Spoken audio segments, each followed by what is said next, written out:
नारी के ऊपर पितरों की छाया होती है, घर के बुजुर्गों की, घर के पूर्वजों की छाया होती है। ध्यान देना, वही व्रत श्रेष्ठता से कर पाती है। व्रत की श्रेष्ठता उसमें अपने आप आ जाती है। अगर उसके साथ में अगर पितरों की कृपा है, तो पूर्वजों का अगर आशीर्वाद है, तो व्रत वो अच्छे से कर सके।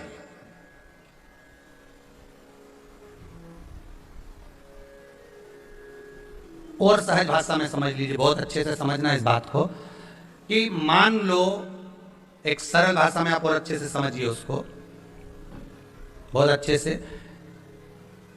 कि जिस व्रत के दिन आपका उपास है, सोमवार का, मंगलवार का, बुधवार का, गुरुवार का, तीज का, चतुर्थी का, पंचमी का, छठ का, किसी का भी अगर आपका व्रत है, और उस व्रत वाले दिन यदि आपको क्रोध आ रहा है, व्रत वाले दिन अगर आपकी प्रवृत्ति चिड़चिड़ी हो रही है, क्रोध आ रहा है, अपशब्द निकल रहे हैं, रोना आ रहा है, क्रोध आ रहा है, बहुत सारी परेशानी उसी दिन तुम्हारे सामने आ रही है, समझ लेना कि तुम्हारे घर के पितृ भूखे जरूर है, अन्न भाग मांग रहे हैं।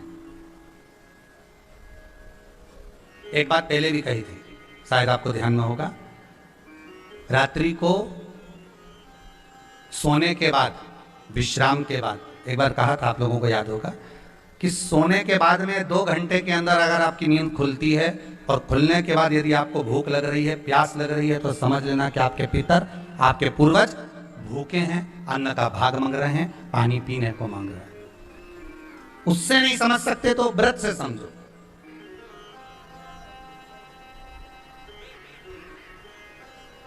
व्रत से समझो।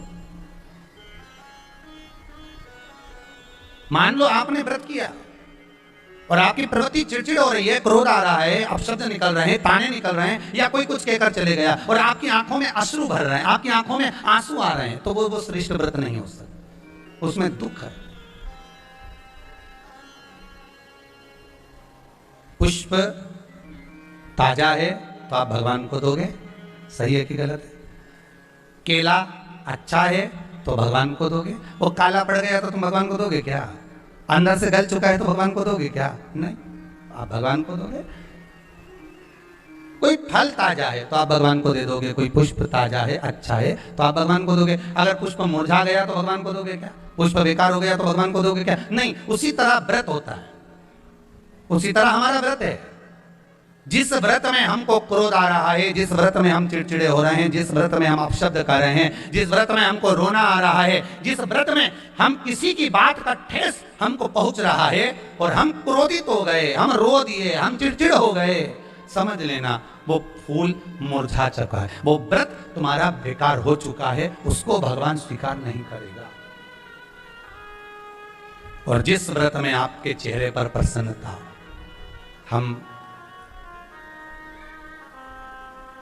इस व्यासपीठ से कहना चाहेंगे कि जितने भी यजमान यहाँ कथा करवाने आते हैं, जितने भी यजमान यहाँ पहुँचते हैं या ऑनलाइन वहीं से बैठकर पूजन कर कर कथा करवाते हैं, हम उनको भी कहते हैं कि 7 दिन की आपकी शिव महापुराण की कथा है, 5 दिन की आपकी शिव महापुराण की कथा है, 9 दिन की आपकी शिव महापुराण की कथा है, शंकर की कथा, चाहे भागवत कथा हो, चाहे रामायण कथा हो, रामचरितमानस हो, चाहे गीता हो, जिस पुराण को आप बचवा रहे हो, जिस पुराण को आप करवा रहे हो, जो करवाने वाला होता है उसके चेहरे पर स्माइल होना चाहिए, प्रसन्नता होना चाहिए।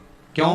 क्योंकि इस पुराण को आप अकेले नहीं सुन रहे, इस पुराण को आपके पितृ लोक में विराजमान पितृ पूर्वज भी श्रवण कर रहे हैं। जितनी आपकी चेहरे पर प्रसन्नता होगी, उतनी आपके पूर्वज भर भर कर आशीर्वाद देंगे। 7 दिन तक, जब तक आप कथा का रसस्वादन कर रहे हो, कथा श्रवण कर रहे हो, 7 दिन तक आपके चेहरे पर अगर प्रसन्नता है तो पूर्वजों का आशीर्वाद आप पर बना हुआ।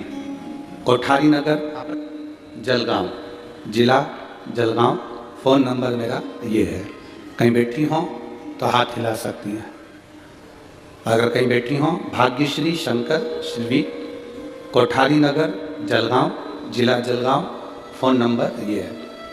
पत्र आप लोग टीवी पर हमारे साथ में पढ़ सकते हैं। अगर कहीं बैठी हो तो हाथ हिला सकती हैं।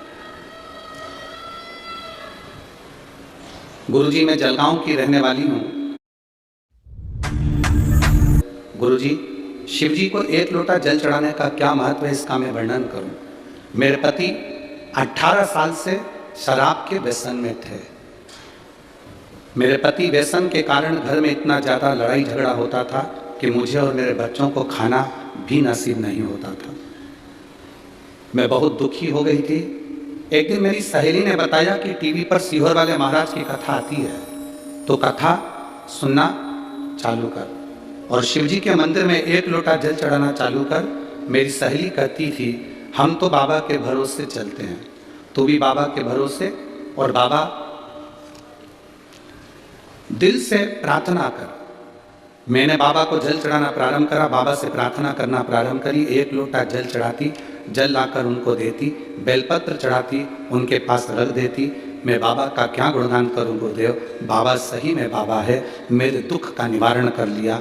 आप कहते हो मार्ग वही बताता है, उसने मार्ग बताया और मेरे पति ने डर कर लिया कि मैं शराब नहीं पीऊंगा। बाबा की मैं कृपा का क्या वर्णन करूं।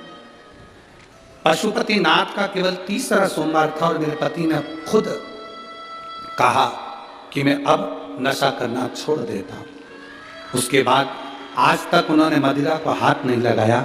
मैं बाबा को यहाँ प्रणाम करने आई हूँ। ये शिव तत्व बधाई है। कौन मार्ग बताए? मेरा नाम लव कुमार कन्नौजिया है।